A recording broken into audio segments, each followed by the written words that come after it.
Saudara akan dipertemukan dengan kesempatan, opportunity yang tepat. Karena apa?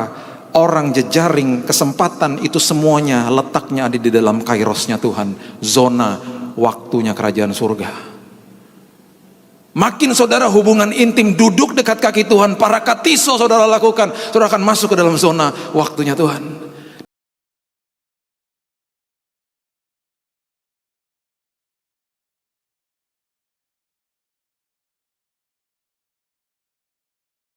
Strong and courageous. Terima kasih Bapa, kami sambut firman-Mu, firman yang membawa kemerdekaan bagi hidup kami hanya di dalam satu nama, Yesus Kristus Tuhan kami berdoa. Kita sama-sama katakan, amin. Haleluya. Silakan duduk. Shalom. Happy New Year. Saudara pasti masuk tahun ini, saudara mulai punya rencana, banyak resolusi yang saudara buat. Di awal tahun biasanya banyak janji-janji yang kita buat kepada diri kita sendiri, dan biasanya 1-2 bulan kita lakukan, setelah itu kita mulai kendor lagi. Biasanya seperti itu. Banyak yang kalau saya baca di survei di seluruh dunia, nomor 1 adalah mengurangi berat badan katanya kalau resolusi. Tapi biasanya awal bulan pertama, kedua, ini menurut survei ya, mulai disiplin, tapi mulai bulan ketiga, keempat mulai balik-balik lagi. Tapi saya percaya di tempat ini semuanya konsisten di dalam Tuhan. Oke, tahun 2018 kita harus menatapnya dengan penuh gairah, karena kita tahu bahwa kita berjalan bersama Yesus, dan oleh sebab itu kita harus masuk ke dalam sebuah tatanan kerajaan surga yang bisa membuat kita luar biasa di dalamnya. Kalau kita bicara waktu, kita bicara tahun baru, itu kita bicara zona waktunya manusia. Zona waktu manusia itu sangat terbatas, disebutnya kronos. Kronos itu betul-betul membatasi kita. Kita dibatasi sama umur, kita dibatasi sama waktu. Satu hari ada 24 jam, satu tahun ada 365 hari, dan kita semua gak bisa keluar dari situ. Dan kita dibatasi waktu. Di dalam kota demi kota juga ada zona waktunya, time zone. Kemarin saya terbang dari Singapura kemarin sore, langsung ke Surabaya, tiba di sini jam 8 malam, punya perbedaan waktu 1 jam. Jadi sampai Surabaya langsung harus ganti semua waktu biar semuanya tepat. Karena saya harus pasang alarm tadi pagi, harus bangun on time. Kalau enggak nanti kebablasan, waktunya salah. Kalau saudara pernah terbang dari benua Amerika, bisa 12 sampai 16 jam perbedaan waktu. Makanya ada istilah namanya jet lag. Saudara harusnya tidur ketika sampai di Indonesia siang hari, jadinya ngantuk siang hari, dinamakan jet lag. Karena ada perbedaan waktu yang harus kita alami. Dan itu adalah zona-zona waktu yang kita terbatas dan terkurung di dalamnya. Tapi kita menyembah Tuhan yang tidak bergerak di dalam zona waktu manusia. Dia bergerak di dalam zona waktu kerajaan surga. The kingdom zone atau kingdom time zone. Kerajaan surga mempunyai waktu yang disebut kairos. Nah, kairos ini luar biasa. Dia tidak ada past, present, and future. Tidak ada masa lalu, sekarang, dan seterusnya. Dia adalah time zone di mana zona waktunya itu betul-betul tidak dibatasi oleh apapun. Karena Tuhan adalah Tuhan yang tidak terbatas. Oleh sebab itu ketika kita bisa masuk ke dalamnya, kita bisa mengalami hal-hal yang dahsyat. Kita mau belajar bagaimana tahun ini saya ada di dalam waktunya Tuhan. Walaupun saya hidup di tahun 2018, tapi saya hidup di dalam kairosnya Tuhan, waktunya Tuhan, time zone-nya Tuhan. Bagaimana saya bisa melakukan itu? Saya harus ada di dalam tempat yang aman dan nyaman, supaya saya bergerak di dalam kemenangan demi kemenangan. Buka bersama-sama saya di Lukas pasal yang ke-10, ayat 38 sampai 42. Lukas 10 ayat 38 sampai 42. Firman Tuhan katakan begini. Ketika Yesus dan murid-muridnya dalam perjalanan, tibalah ia di sebuah kampung. Seorang perempuan yang bernama Marta menerima dia di rumahnya. Ya, perlu saudara catat, nanti kita baca di kitab Yohanes. Ini rumahnya ada di kota yang namanya Betania. Itu ada di sebelah timur kota Yerusalem. Ya, Betani. Perempuan itu mempunyai seorang saudara yang bernama Maria. Maria ini duduk dekat kaki Tuhan. Garis bawah ya kata-kata ini. Duduk dekat kaki Tuhan dan terus mendengarkan perkataannya. Dalam pelajaran, ketika saudara menarik pelajaran bahasa asli daripada kata ini, duduk dekat kaki Tuhan, itu adalah the Greek verb atau bahasa Yunani kata kerja, yaitu yang mengatakan bahwa itu adalah kata parakatiso. Parakatiso adalah duduk bukan di sebelah, tapi duduk di kaki Tuhan dengan posisi mendengar, posisi antusias, posisi yang secara verb, secara kata kerja terus dan terus berusaha mendengar. Dan parakatizo adalah kata yang juga bukan sekedar hanya mendengar saja, mendengar dan mengerti. Mendengar dan mengerti. Ayat 40. Sedang Marta sibuk sekali melayani. Ia mendekati Yesus dan berkata, Tuhan, tidakkah Engkau peduli bahwa saudaraku membiarkan aku melayani seorang diri? Suruhlah dia membantu aku. Tetapi Tuhan menjawabnya, Marta, Marta, engkau khawatir dan menyusahkan diri dengan banyak perkara. Catat ayat 42 ini. Ada 3 hal yang Yesus katakan tentang parakatizo. Ada 3 hal yang Yesus ucapkan tentang apa itu arti duduk di kakinya dan terus, bukan sekedar hanya sekali saja, dan terus mendengarkan suaranya. Yang pertama dikatakan begini, tetapi hanya satu saja yang perlu. Berarti gak ada yang lain yang lebih perlu daripada itu. Hanya satu saja yang perlu. Yang kedua dia katakan Maria telah memilih bagian yang terbaik. Berarti gak ada yang lebih baik daripada itu. It's the best. Yang tidak akan diambil daripadanya, itu yang ketiga. Hanya satu saja yang perlu. Tidak ada yang lebih baik daripada itu. Dan itu tidak bisa diambil daripadanya. Apa itu? Duduk di kaki Tuhan dan terus mendengarkan perkataannya. Parakatizo.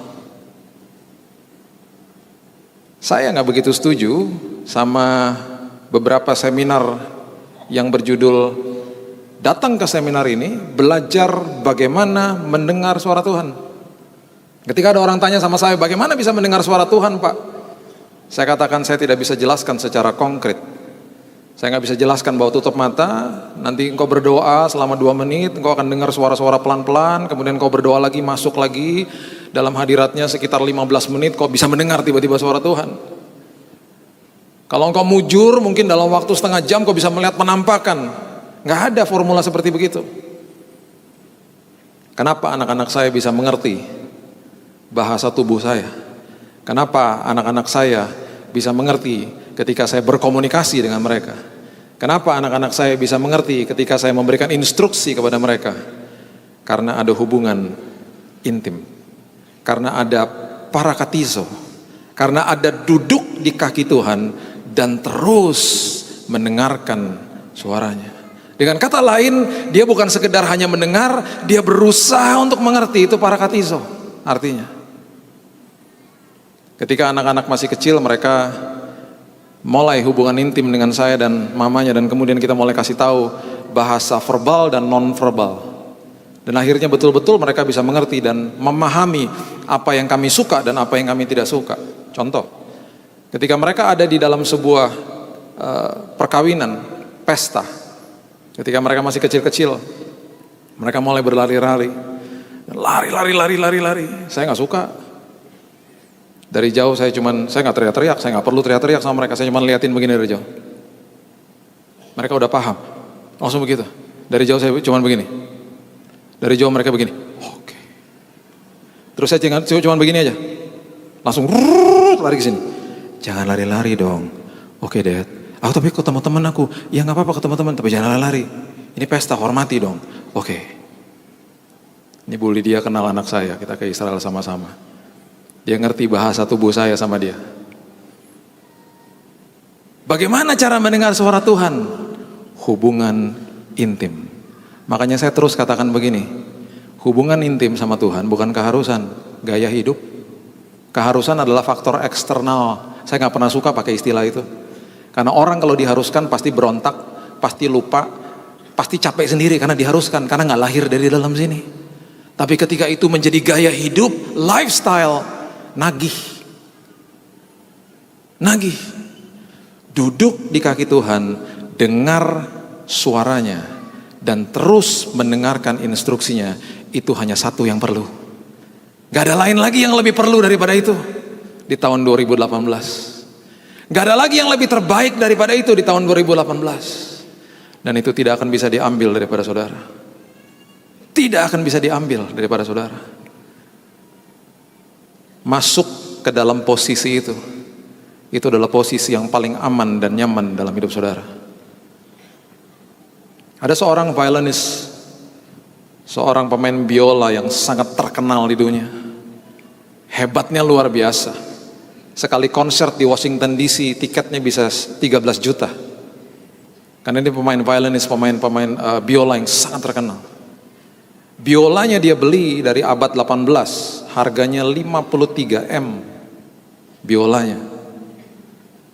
Dan dia mau tes, dia mau tahu kira-kira orang memperhatikan dia atau tidak. Jadi 3 hari sebelum dia mengadakan konser akbar yang luar biasa di Washington DC di Amerika, dia turun ke stasiun subway, metro, kereta bawah tanah, dia turun di situ. Dan dia mengambil posisi sebagai seorang pengamen. Dia mulai mainkan biolanya di rush hour jam 7.30 pagi, jam 8 pagi. Dia mulai mengadakan sebuah konser kecil-kecilan di stasiun subway di bawah tanah. Tapi karena begitu banyak orang yang sibuk mondar-mandir kejar kereta dan mau kerja dan lain sebagainya, tidak ada satupun orang yang memperhatikan dia. He gave a 2-hour free concert. 2 jam konser gratis di situ. Yang harusnya saudara bayar 13 juta kalau nonton konsernya dia. Dia mainkan biola yang harganya 53 M dengan suara yang sangat merdu dan luar biasa. Hanya ada satu ibu yang tahu siapa dia. Dan ibu itu stop, terkagum-kagum. Wow, Anda adalah orang yang 3 hari lagi akan konser. Ya. Wow. Dia berdiri depan ibu itu, depan bapak itu. Dia nonton konser gratis selama 2 jam. Yesus selalu ada di situ. Dia selalu ada di dalam ruangan itu, menunggu saudara untuk datang duduk di kakinya. Tapi seringkali kita menyibukkan diri kita dengan hal-hal yang tidak perlu. Kita bersandar kepada kekuatan kita sendiri. Dan kekuatan kita sangat terbatas. Kita nggak ngerti bahwa ada sebuah kekuatan yang tidak ada batasnya di dalam zona waktu yang juga tidak ada batasnya. Karena di dalam zona waktu kerajaan surga dia telah menyiapkan perkara yang luar biasa indahnya bagi saudara. Masuk tahun 2018, belajar untuk duduk di kaki Tuhan dan terus mendengarkan suara dia. Belajar mendengar suara dia. Makin intim, makin cakap pendengarannya. Makin intim, makin tajam pendengarannya di dalam Tuhan. Saking sukanya Yesus dengan apa yang dilakukan oleh Maria. Beberapa hari sebelum dia naik di kayu salib, dia kembali datang ke rumah itu. Yohanes mencatat begini, Yohanes 12 ayat 1 sampai 8 sampai 7 maksud saya, mengatakan begini. 6 hari sebelum Paskah Yesus datang ke Betania. Betani, tempat tinggal Lazarus yang dibangkitkan Yesus dari antara orang mati. Di situ diadakan perjamuan untuk dia dan Marta melayani, sedang salah seorang yang turut makan dengan Yesus adalah Lazarus. Maka Maria mengambil setengah kati minyak narwastu murni yang mahal harganya, lalu meminyaki kaki Yesus dan menyaikanya dengan rambutnya, dan bau minyak semerbak di seluruh rumah itu. Minyak narwastu harganya sangat mahal dan yang kecil saja kalau tumpah itu bisa seminggu nggak hilang-hilang. Ini setengah kati diusapkan, diseka di atas kaki Yesus. Ayat berikutnya, tetapi Yudas Iskariot, seorang dari murid-murid Yesus yang akan segera menyerahkan dia, berkata, mengapa minyak narwastu ini tidak dijual 300 dinar, uangnya diberikan kepada orang-orang miskin? Hal itu dikatakan bukan karena ia memperhatikan nasib orang-orang miskin, melainkan karena ia adalah seorang pencuri. Ia sering mengambil uang yang disimpan dalam kas yang dipegangnya. Perhatikan ayat yang ke-7, respon daripada Yesus. Dikatakan begini, maka kata Yesus, biarkanlah Maria melakukan hal ini mengingat hari penguburanku.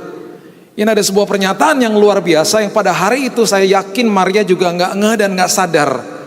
Kenapa? Karena rupanya pernyataan ini adalah pernyataan favor, sebuah perkenanan Tuhan yang luar biasa yang diberikan hanya satu-satunya kepada wanita Yahudi, yaitu kepada Maria.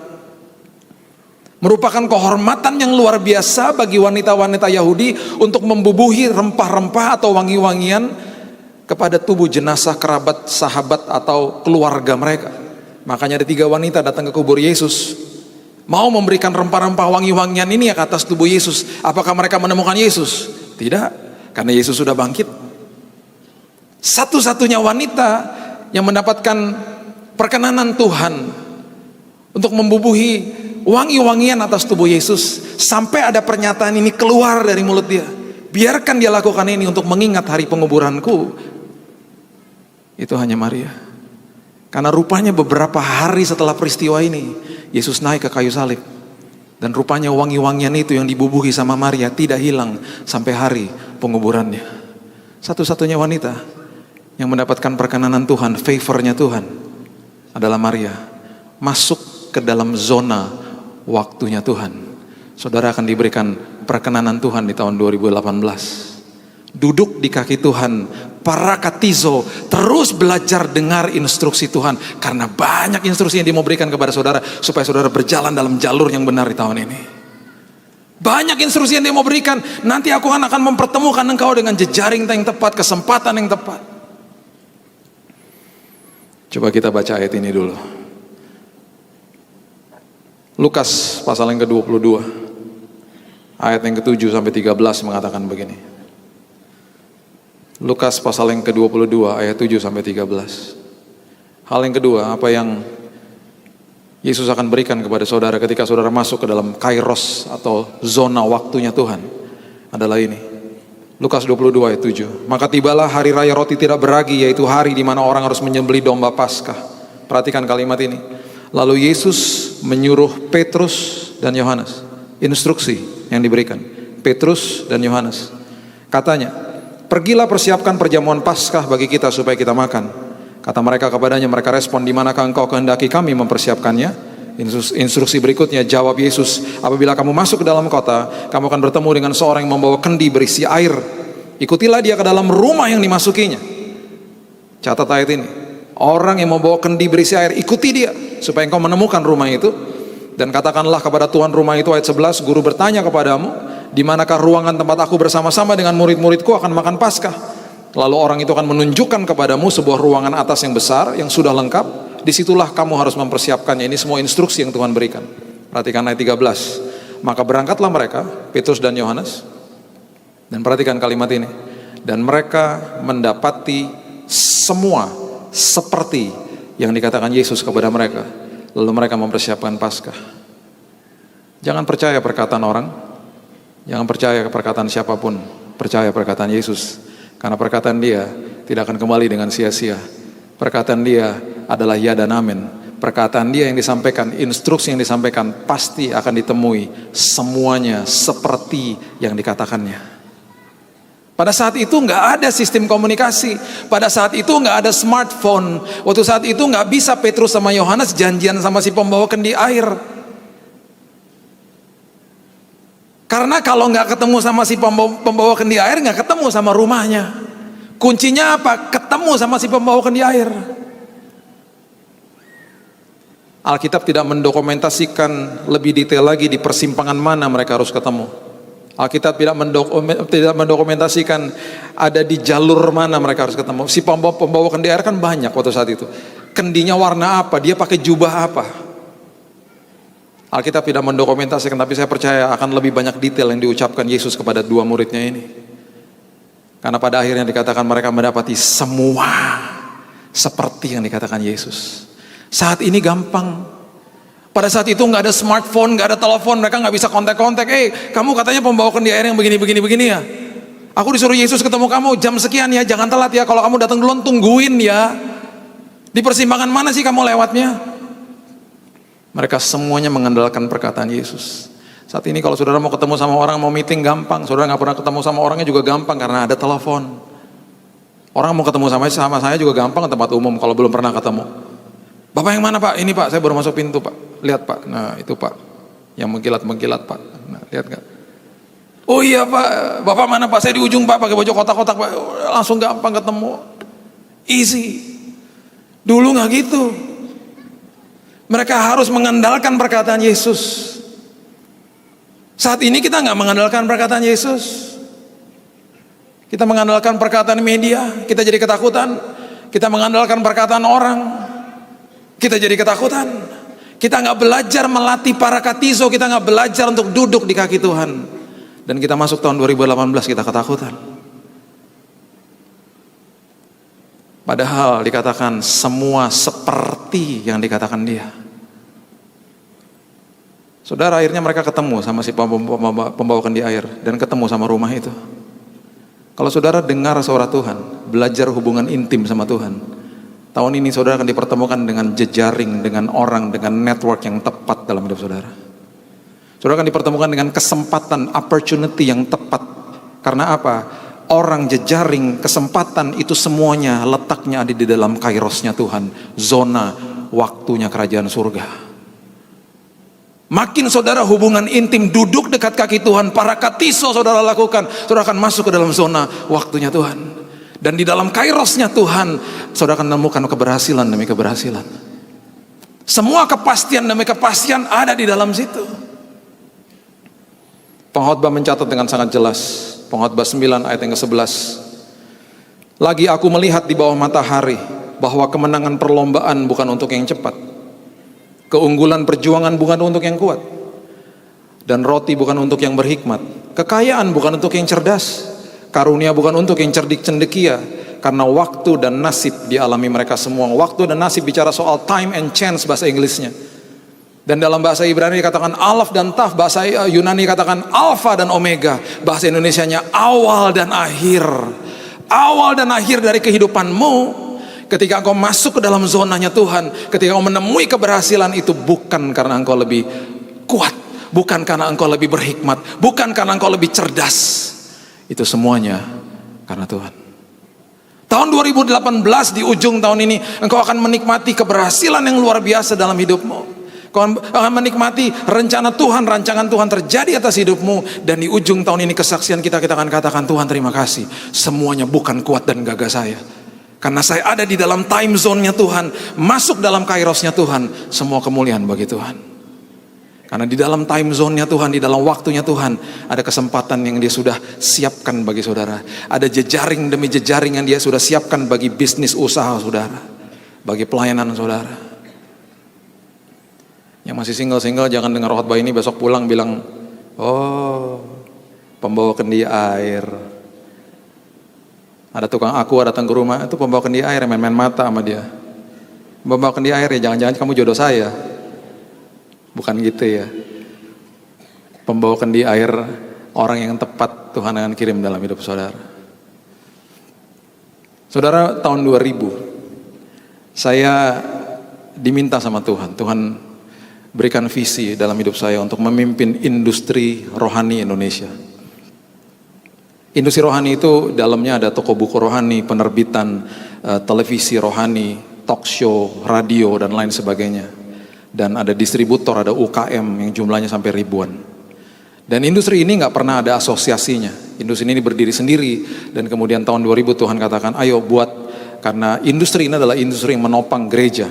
Ketika gereja butuh Alkitab, gereja lari ke industri rohani. Gereja butuh kaset-kaset atau buku atau peralatan gereja, sekolah minggu dan lain sebagainya, gereja akan lari ke industri rohani. Dan industri ini tidak teregulasi. Industri ini masih kacau balau, masih berdiri sendiri-sendiri. Ada pembajakan juga terjadi dan lain sebagainya. Ayo diluruskan.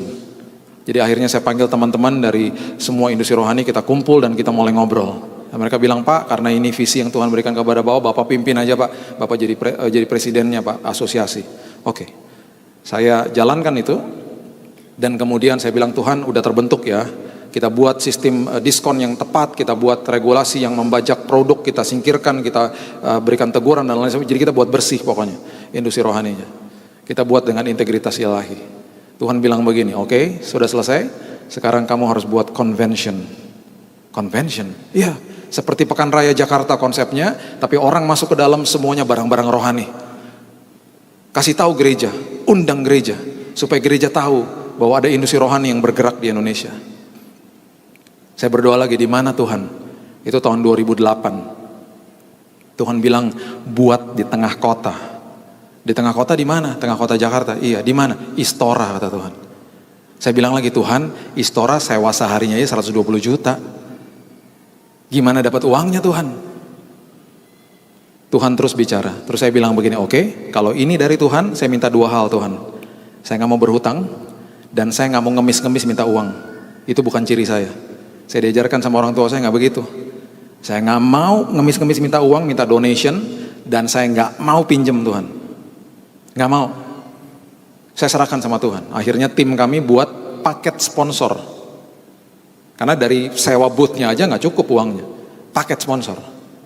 Waktu kami sodorkan kepada potensi sponsor, nggak ada satupun yang mau. Mereka katakan begini, Pak, udah pernah buat nggak? Belum. Nah, bagaimana kami tahu ntar berhasil atau tidak? Nggak mau dulu lah. Gitu.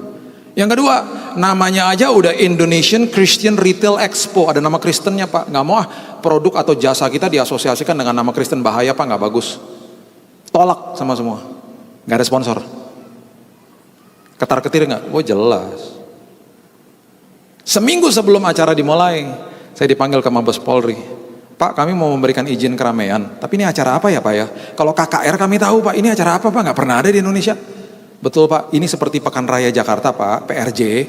Tapi ketika Bapak masuk ke dalamnya, Pak, penuh dengan barang-barang rohani, Pak, hanya barang-barang rohani Kristen, Pak. Oh gitu, ngerti, dibuatkan. Seminggu sebelumnya keluar izin keramaian. Dana masih tekor. Seminggu sebelum itu, ada teman saya yang udah lama saya nggak pernah ketemu. Dia telepon saya. Dia bilang gini, Bill, kamu lagi buat acara ya? Aku dengar. Iya, ini aku baru lewat di Jalan Sudirman. Umbul-umbulnya di mana-mana. Ya, udah beres semuanya. Udah, saya bilang gitu. Keuangannya udah beres. Nah, itu belum, saya bilang gitu. Kamu kenapa nggak ngomong? Saya malu ngomongnya. Saya nggak tipe minta-minta soalnya. Berapa sisanya? Saya sebutkan angkanya. Dia bilang gini loh, aku tuh telepon karena aku tergerak. Besok datang deh ke kantor atau kirim orang juga nggak apa-apa. Aku tutup semuanya ya. Terus saya bilang gini loh, jangan. Ntar saya balikinnya gimana? Orang ini sponsor aja nggak ada, nggak usah balikin. Saya mau nabur kok. Dan jangan sebut nama saya. Acaranya berhasil tanpa hutang. Di cover sama Tuhan. Bagi saya, dia adalah si pembawa kendi air yang Tuhan kirim tepat pada waktunya. Dia adalah pembawa kendi air yang lewat dalam hidup saya. Dan saya dipertemukan sama dia. Habis setelah acara itu gak pernah ketemu lagi. Gak pernah ketemu lagi. Cuman kontak-kontak lewat WA aja, gak pernah ketemu lagi. 6 bulan setelah itu saya dipanggil ke Amerika. Karena yang hadir di acara itu 15.000 orang. Di Amerika selalu setiap tahun kami punya acara bersama-sama karena semua asosiasi dari seluruh dunia kumpul. Dan mereka membuat acara besar tahunan di sana. Yang waktu saya hadir dari Indonesia, saya dari Indonesia dipanggil ke depan. Dia bilang begini, kami mau memberikan penghargaan bagi Indonesia. Dan kami minta supaya Bapak ini memberikan speech di depan. Karena kami mau menyatakan bahwa convention pertama yang diadakan di Indonesia, convention Kristen itu adalah convention yang terbesar di Asia. Mengalahkan Singapura, Hong Kong, Korea, dan lain sebagainya. Sudah bertahun-tahun mengadakan begitu. Kami mau tahu, kok negara di mana kalian itu minoritas, kok bisa buat convention besar begitu? Saya maju di atas, saya bilang begini, itu bukan karena saya lebih cerdas, bukan karena saya lebih kuat, bukan karena saya lebih berhikmat. Saya kutip Pengkhotbah 9 ayat 11, Alaf dan Taf, Alfa dan Omega, awal dan akhir, semuanya karena Tuhan. Bukan karena saya. Semuanya karena saya masuk di dalam time zona waktunya Tuhan. Masuk di dalam kairosnya Tuhan. Saya pulang dari sana, lega hati saya bilang, Tuhan, utang lunas ya. Selesai ya Tuhan. Tuhan bilang begini, enak aja. Itu baru permulaan. Sekarang harus siap-siap buat yang kedua. Aduh Tuhan. Tahun 2009 saya datangin Mabes Polri ke teman-teman, saya bilang, Pak gimana Pak kalau buat tahun ini? Jangan Pak, ini tahun pemilu Pak, jangan Pak, jangan tahun ini Pak. Saya keluar dari Mabes Polri, hati saya senangnya minta ampun. Terima kasih Tuhan, kalau perlu tiap tahun pemilu aja Tuhan, gak usah buat lagi. Gak bisa ngeles, akhirnya tahun 2011 harus buat yang kedua. Yang kedua Tuhan bilang jangan buat di Istora, sekarang buat di Kelapa Gading. Kelapa Gading kalau saudara pernah ke Jakarta adalah tempat di Indonesia di mana orang Kristen per kapita terbesar ada di situ. Gereja per kapita terbesar jumlahnya juga ada di daerah perumahan itu. Ada 167 pintu gereja, ada 400 kebaktian yang terjadi di Kelapa Gading setiap hari Minggu. Itu sudah seperti Holy Land. Kalau saudara nggak punya uang ke Israel, pergi Kelapa Gadingnya, itu udah Holy Land juga di situ. Semua ministry besar, semua gereja-gereja besar punya markas di sana. Perputaran uang nomor 1 di Indonesia ada di Kelapa Gading. Semua waralaba ada di sana, semua bank ada di sana, dan mallnya saja ada 5 di sana. Luar biasa tempat itu. Sekarang sedang dibangun LRT ya, lewatin tempat itu. Jadi Tuhan bilang buat di situ, namanya Mall of Indonesia. Buat di ground floor-nya. Saya bilang oke Tuhan, hal yang sama terjadi lagi. Gak ada sponsor yang mau. Dan saya bilang lagi 2 hal, kondisi Tuhan, gak mau hutang, gak mau minta-minta Tuhan. Saudara, persis seperti yang pertama, seminggu sebelum itu ada seorang ibu yang saya juga baru pertama kali ketemu sama dia itu baru 1 tahun sebelumnya. Dia telepon saya, dia katakan, Pak mau buat acara ya, saya dengar. Bapak ketemu ya, presentasiin kepada saya. Saya ngobrol sama dia 10 menit, dan kemudian dia bilang, Pak saya tutup sisanya, jangan sebut nama saya. Acaranya tertutup, gak ada hutang, yang hadir 40.000 orang. Dan waktu acara itu terjadi, saya kembali dipanggil ke Amerika. Saya dipanggil ke sana, karena mereka mendengar pihak mallnya sampai heboh, karena mereka katakan, pihak mall katakan gak pernah kita buat acara yang seramai ini. Sampai valet parkingnya udah nggak bisa lagi terima. Itu kalau saudara tahu daerah situ sebelahnya ada daerah perumahan namanya Sunter, itu macetnya sampai ke sana. Mereka katakan, Pak kita pernah buat konser band Dewa di sini, nggak serame ini Pak. Ini sampai ngebludak orangnya datang semua. Saya dipanggil ke sana lagi, dan waktu acara di Amerika itu ada Pak Reinhard Bonnke dan lain sebagainya. Ada upacara yang sudah disiapkan bagi Indonesia, dan saya juga dikejutkan karena mereka lakukan itu surprise. Dan saya dipanggil ke depan lagi, dan pada hari itu saya diberikan award atau penghargaan tertinggi dari asosiasi Kristen di dunia, namanya Peter Gunter Award. Itu hanya diberikan 1 tahun sekali kepada orang yang dianggap berprestasi menurut mereka begitu. Itu diberikan kepada saya, besar. Kemudian saya disuruh kasih speech lagi. Apa yang saya katakan sama dengan tahun 2008. Karena mereka katakan begini, ini kami berikan penghargaan karena kali ini Indonesia mengadakan second convention, yang convention yang kedua, bukan lagi terbesar di Asia, tapi terbesar di dunia. Mengalahkan Amerika, mengalahkan Brazil, mengalahkan segala-galanya. Kok bisa orang sebanyak itu datang? Kok bisa ternyata gereja bertumbuh di sana, katanya begitu. Kembali pernyataan saya sama. Alaf dan Taf, Alfa dan Omega, awal dan akhir. Bukan karena saya lebih cerdas, bukan karena saya lebih kuat, bukan karena saya lebih berhikmat. Semuanya karena Tuhan. Itu aja, kiat-kiatnya hanya itu. Udah gak ada yang lain, karena saya masuk ke dalam zona waktunya Tuhan. Kairosnya Tuhan, di dalam kairosnya Tuhan, dia pertemukan dengan orang jejaring yang tepat, dia pertemukan dengan kesempatan yang tepat. Saya pulang ke Indonesia, dan sampai hari ini, penghargaan yang besar itu, gak pernah saya pajang. Penghargaan itu sudah debuan ada di bawah meja saya. Kalau saudara mau silakan ambil buat talentan, silakan. Saya nggak butuh karena ada nama saya di situ. Kolega saya, keluarga saya bilang sama saya, itu penghargaan tertinggi loh. Kenapa kamu nggak bangga? Taruh dong di tembokmu. Saya bilang saya nggak akan pernah bangga. Karena semua keberhasilan itu bukan karena saya. Kalau nama di piagam itu diganti dengan Yesus Kristus baru saya pajang. Karena ada nama saya di situ, saya tidak akan pernah pajang. Udah debuan, saya nggak peduli, saya nggak pernah lihat lagi. Bukan saya nggak menghargai mereka memberikan itu, bukan. Tapi saya tahu keberadaan posisi saya di mana. Karena semua keberhasilan itu karena Kristus. Semuanya karena Tuhan. Semuanya karena saudara dan saya masuk ke dalam zona waktunya Tuhan. Yuk kita parakatiso tahun ini. Kita duduk dekat kaki Tuhan dan kita terus belajar dengar suara Tuhan. Hidup intim. Simple, sederhana, tapi seringkali dilupakan sama kita. Kita sibuk ngurusin yang lain-lain, kita lupa. Kita lewati orang yang lagi konser, kasih konser gratis. Kita lupa. Dia tunggu di ruangan itu. Kalau saudara datang meeting, seringkali saudara datang orangnya belum datang.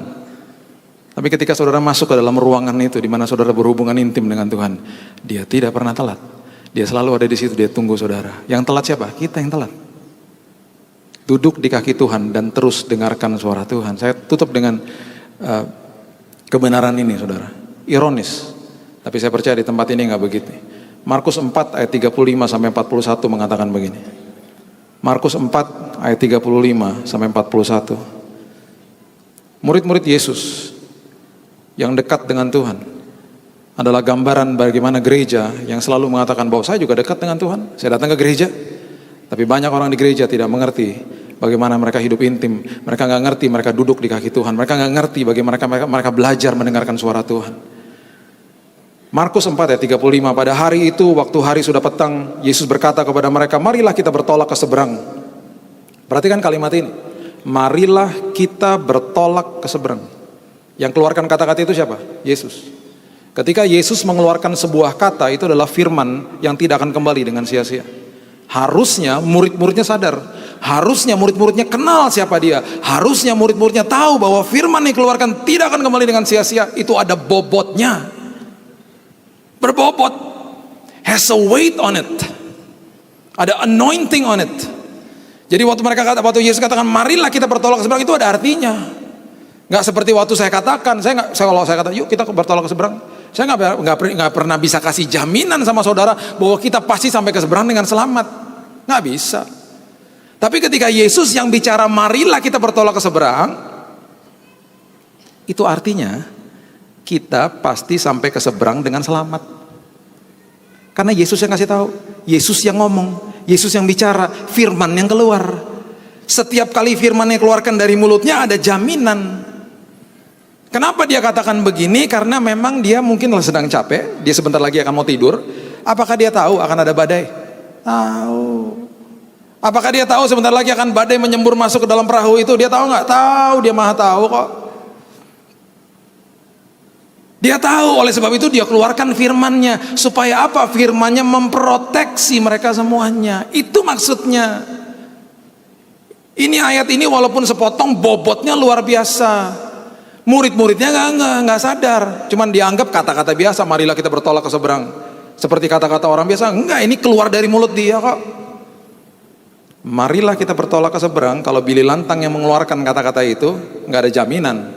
Tapi kemarilah kita bertolak ke seberang. Kalau Yesus yang mengeluarkan kata-kata itu sama dengan kita pasti sampai ke seberang dengan selamat. Itu bedanya. Ayat 36. Mereka meninggalkan orang banyak lalu bertolak membawa Yesus beserta dengan mereka dalam perahu di mana Yesus telah duduk, dan perahu-perahu lain juga menyertai dia. Nah, terjadi nih. Lalu mengamuklah taufan yang sangat dahsyat.